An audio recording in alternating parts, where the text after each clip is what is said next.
Xin chào tất cả anh em. Hôm nay ngày thứ 5 16 tháng 3. Xin chúc cho anh em và gia đình có một buổi tối vui vẻ. Hôm nay em xin giới thiệu tới anh em một số Zippo New dòng phổ thông cho anh em mới tập tành bước vô con đường đam mê khói lửa ha. Và có những con La Mã cũng nêu, để có thể có nhiều anh em cũng thích La Mã. Thì cách thức cũ của bên em vẫn là chủ khoản đủ free ship, code cọc giùm em 100k giá trị với 1 triệu, cọc 200k giá trị đến 1 triệu giùm em và phí code hết triệu. Anh em ở Sài Gòn cũng có thể tới trực tiếp tại Bình Tân. Địa chỉ của em có trên Google, anh em chỉ cần gõ Zippo Hải Nguyễn rồi có địa chỉ và định vị tới nhà em. Rồi em xin giới thiệu tới anh em luôn. Đầu tiên em lên một con dòng xước bụi được sản xuất năm 2021. Ruột này nhiêu đây? Ruột trùng 5 tháng luôn. Dòng xước bụi thì khá quen thuộc với anh em rồi ha. Thì những cái con này là new full book hết. Thì em sẽ quay tổng thể sơ qua cho anh em.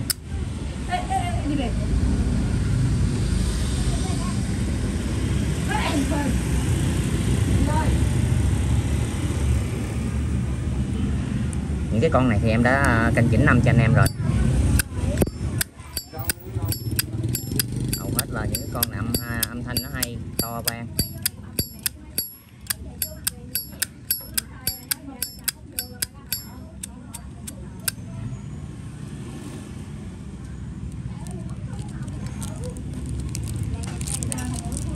Đây, mã số 1. Mã số 1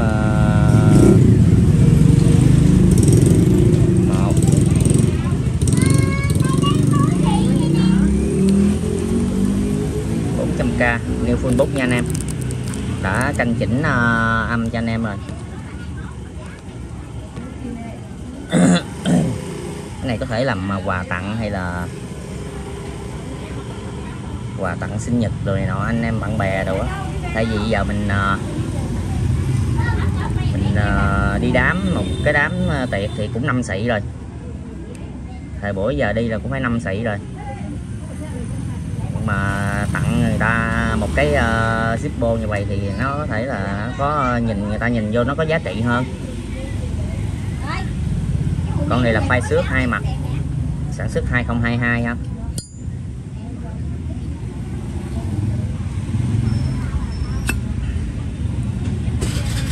Con này ruột trùng 5 nha anh em. Cái con này thì dòng xuất thị trường Nhật đáy lòi ha. Con này ruột trùng 5. Tình trạng của mấy em nó là new full book ha.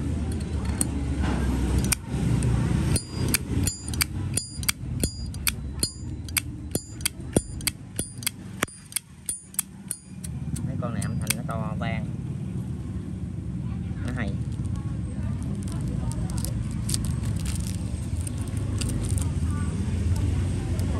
Mã số 2. Con này là sản xuất 2022. 400 luôn. Và em cũng có một mẫu nữa là sản xuất năm 21. Thì tùy anh em thích theo cái niên đại nào á thì mình chơi cái đó. Con này sản xuất năm 21 ha. Nó cũng giống như con 22 này thôi, phay xước 2 mặt thôi, không có gì là khác biệt cả.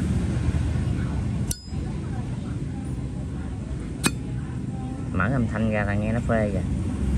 Ruột trùng 5 nha anh em.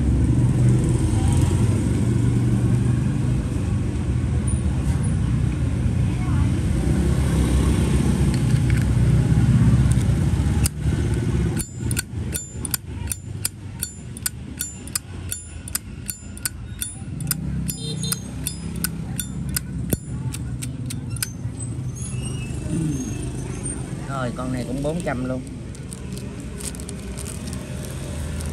làm quà tặng sinh nhật đồ. số 3 2021 400 luôn.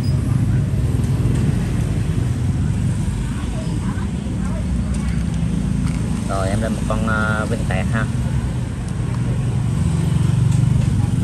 con vinh tẹt sản xuất 2022 luôn.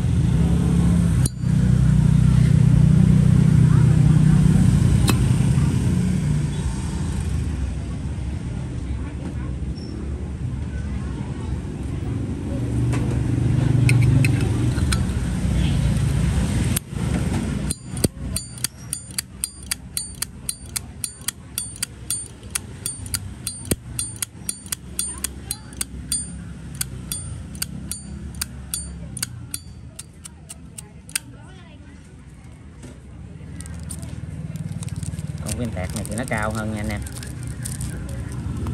nó cao hơn là cái 100.000. Mã số 4 470.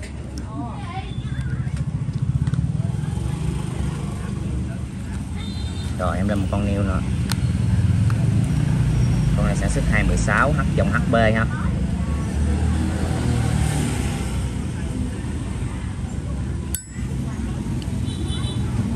Mở ra là ngay cái ton rồi.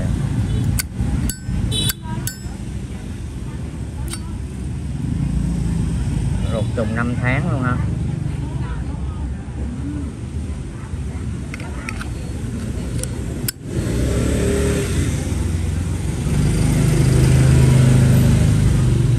New full book thì không có lỗi lầm gì đâu anh em, cứ yên tâm vấn đề đó nha.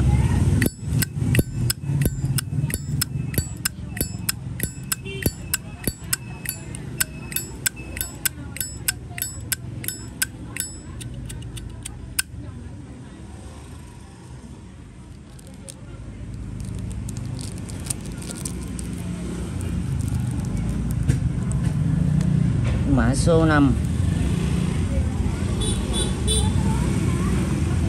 470 luôn.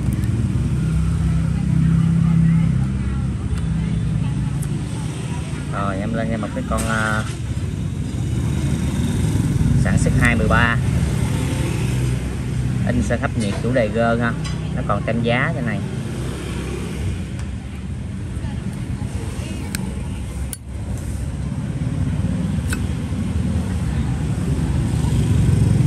Ruột trùng 5 nha anh em.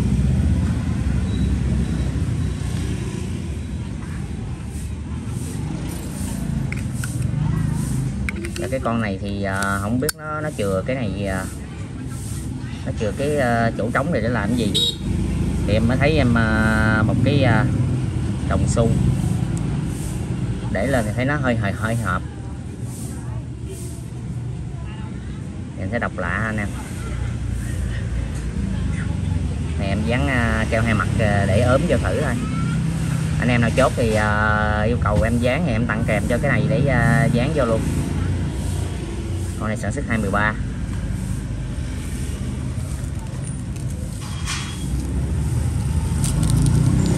Rồi nguyên con vậy là 5,5 xị nha.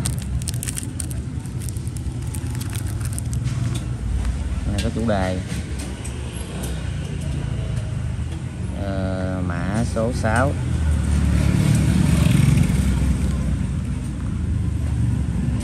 550. Con sàn này sản xuất 2013.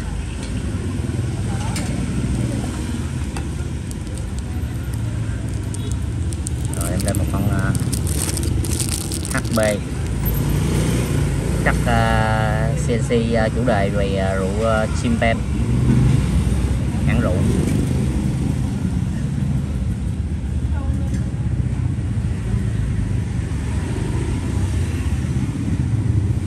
Con này sản xuất 207.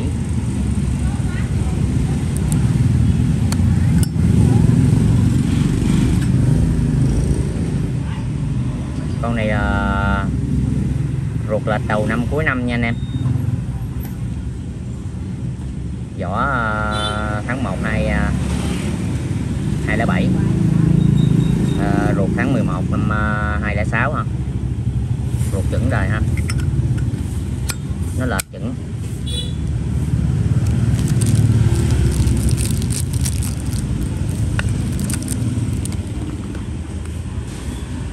số 7.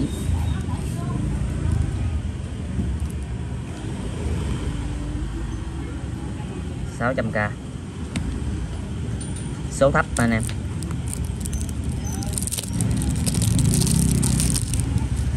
Em lên một con HB nữa. Em cắt CNC chủ đề đại bàng đầu trắng, biểu tượng sức mạnh của nước Mỹ. Con này sản xuất 217.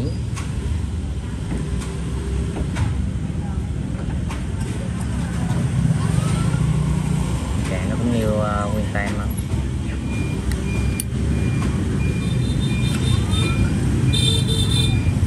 Một tùng 5 luôn anh em.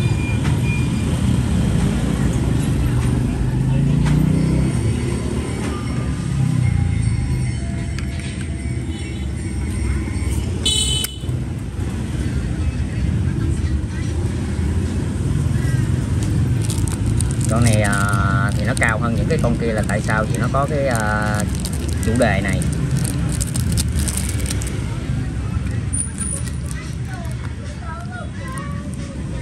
Mã số 8 630.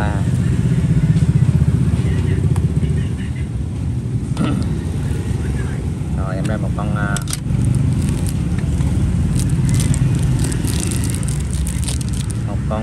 HB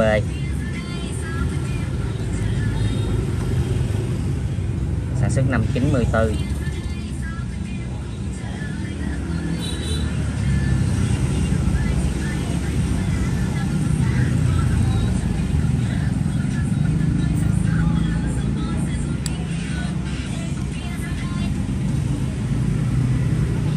Nó cắt ăn mòn hai mặt anh em. Sakura Cruise.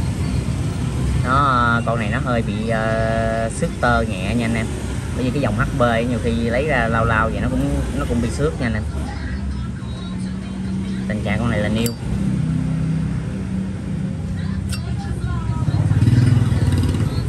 Ruột trùng 5 ha.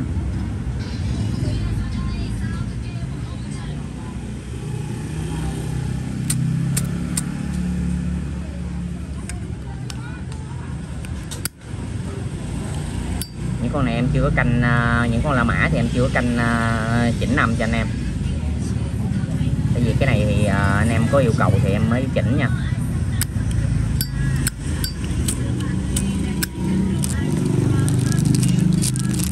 Con này là 94.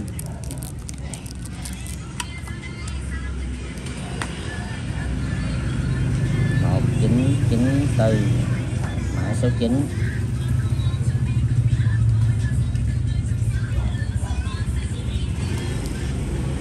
$850k.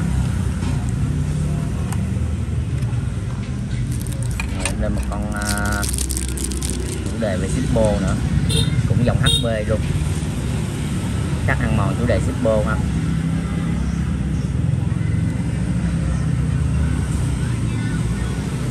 Mấy con HB này nó thường nó bị hơi xước lông mèo một xíu anh em.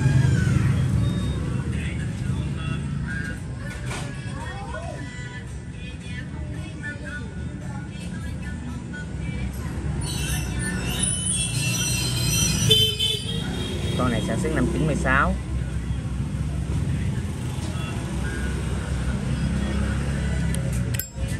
Cái con này cái chất âm nó hay à. Mà chưa canh chỉnh mà nghe chất âm nó hay. Ruột trùng 5 luôn anh em.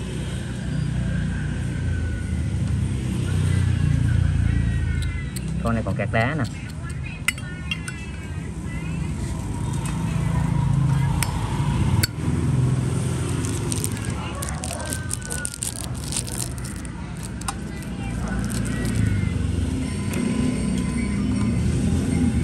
Con này 1996 à. Mã số 10. 850 luôn.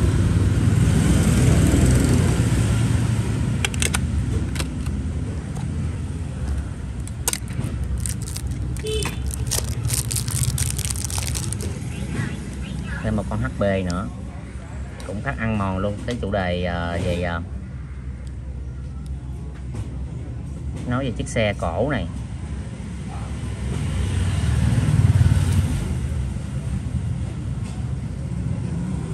Dòng HB nó hơi xước bông mèo xíu nha anh em, chuyện đó chuyện bình thường, nó thường cái dòng HB nó vậy đó.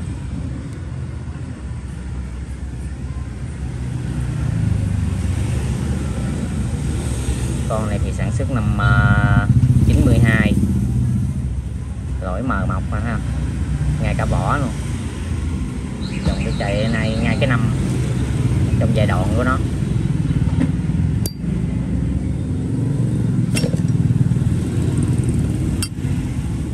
Con này sử dụng ruột mờ mọc giai đoạn nha anh em.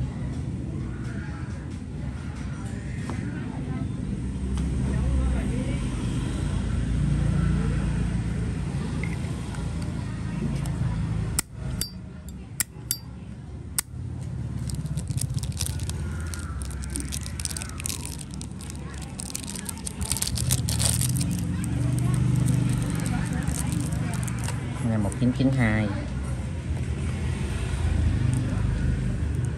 1992, mã số 10 1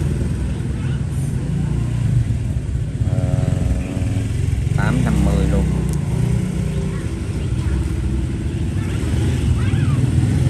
Hay vậy.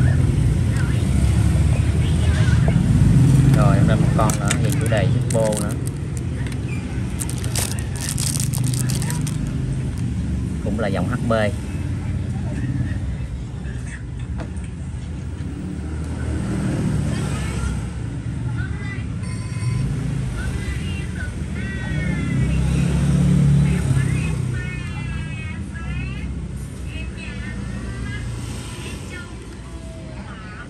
Con này thì nó nói về cái nói về chiếc turbo đó là nói về chất lượng là tốt nhất đó, và nó được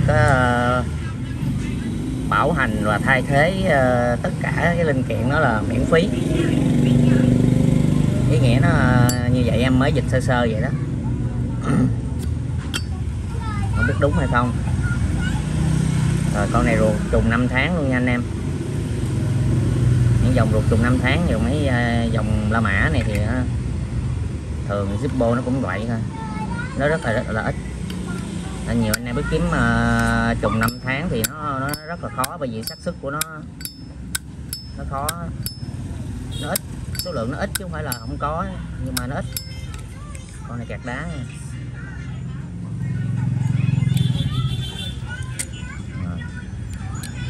Nó muốn hết đá vậy nó kẹt hết, kẹt.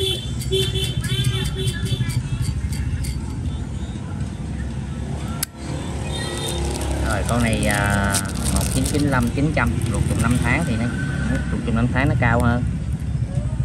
1995, mã số 12 900.